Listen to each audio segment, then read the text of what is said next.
Hi, it's Miss Cooper, and I'm going to read a book called On Meadowview Street by Henry Cole. And in this book, a little girl notices a wildflower. Have you been noticing all the wildflowers everywhere? Or the blooming trees? Everything. It's just coming alive.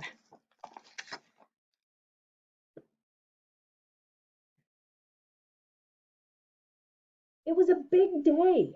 Carolyn and her family were moving into their new house on Meadowview Street.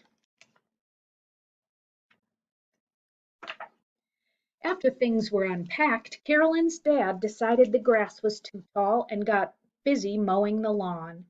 Carolyn was about to explore the new street to see if there was a meadow on Meadowview Street when she noticed a small blossom.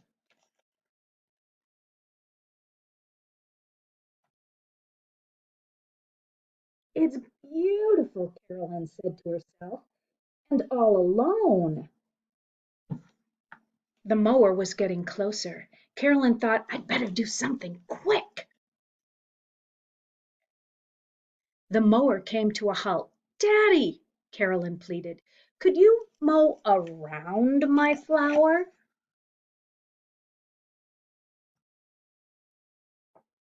"Humph," he said, thinking, well, that's less mowing for me. Carolyn raced inside the house. She poked around in the boxes in the basement. "Aha!" she smiled. "Some string and some sticks. Just what I need."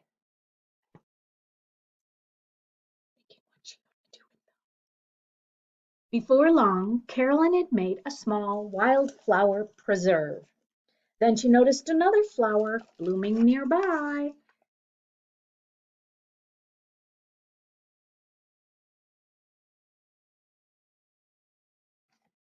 Better make it a little bigger.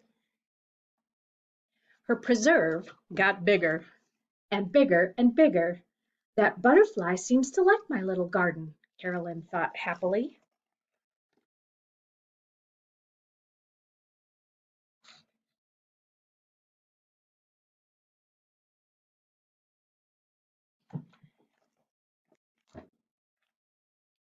As the grass grew taller, more flowers popped up all over the yard.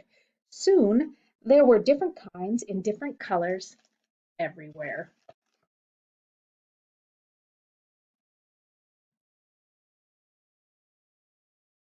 Carolyn's dad had a great idea for the mower. For sale. Get rid of that thing. One day Carolyn sat in her preserve in the heat of the sun. "My garden needs a shady spot," she said to her parents. "A shady spot sounds nice," replied Carolyn's mom. Soon a truck made a delivery. Carolyn's mom took pictures. "Welcome to your new home," Carolyn said to the maple tree.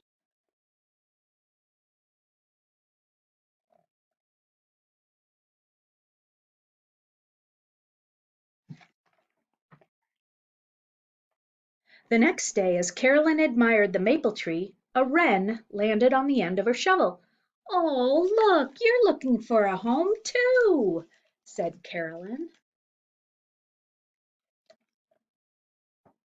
Can you see the wren on her shovel handle? Carolyn and her dad got to work.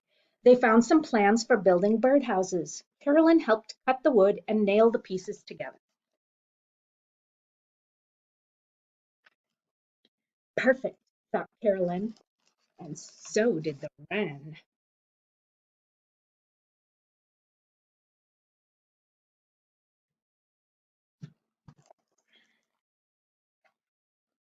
In no time there were birds and insects everywhere, around the tree and zipping among the flowers. Soon the wren house was full of twigs for a nest. Carolyn wanted one more thing. We need a place where everyone can get a drink of water.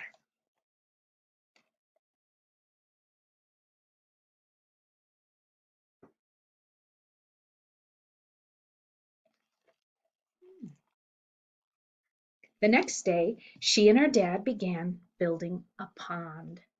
They dug a large, shallow hole and lined it with a heavy plastic sheet.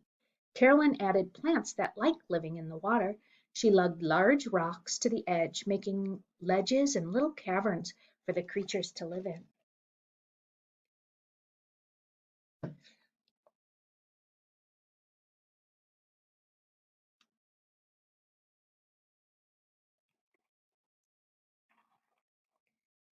The more Carolyn and her family worked on their yard, the more it changed. It was now home to many things.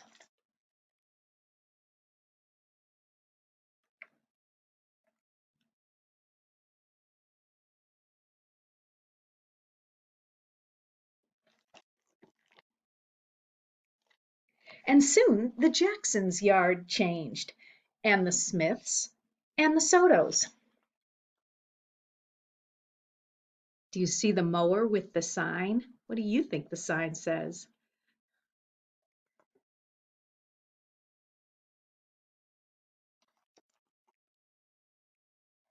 Now, there really was a meadow on Meadowview Street. And then this page has a list of all the creatures that came to live on Meadowview Street. A salamander, a turtle, the bees, the birds, some flowers, butterflies, snakes, mice, dragonflies. What are you noticing? Oh, that's a good picture.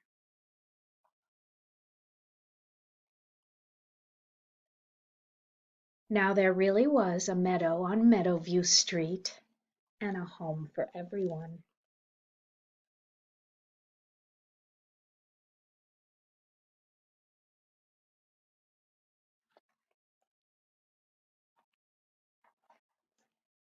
Here's a little picture of how the neighborhood changed from plain old backyards into meadows for on each of the lots. Oh, I love that. I love that. It reminded me of The Big Orange Splot. Do you remember that book where Mr. Plumbean starts decorating his home and it became his own and he changed it and it became his own and he changed all the neighbors. The neighbors all came around to changing too. I love this book. Makes me want to go over to Bancroft Pond and see the goslings again. All right, thanks for listening. Bye bye.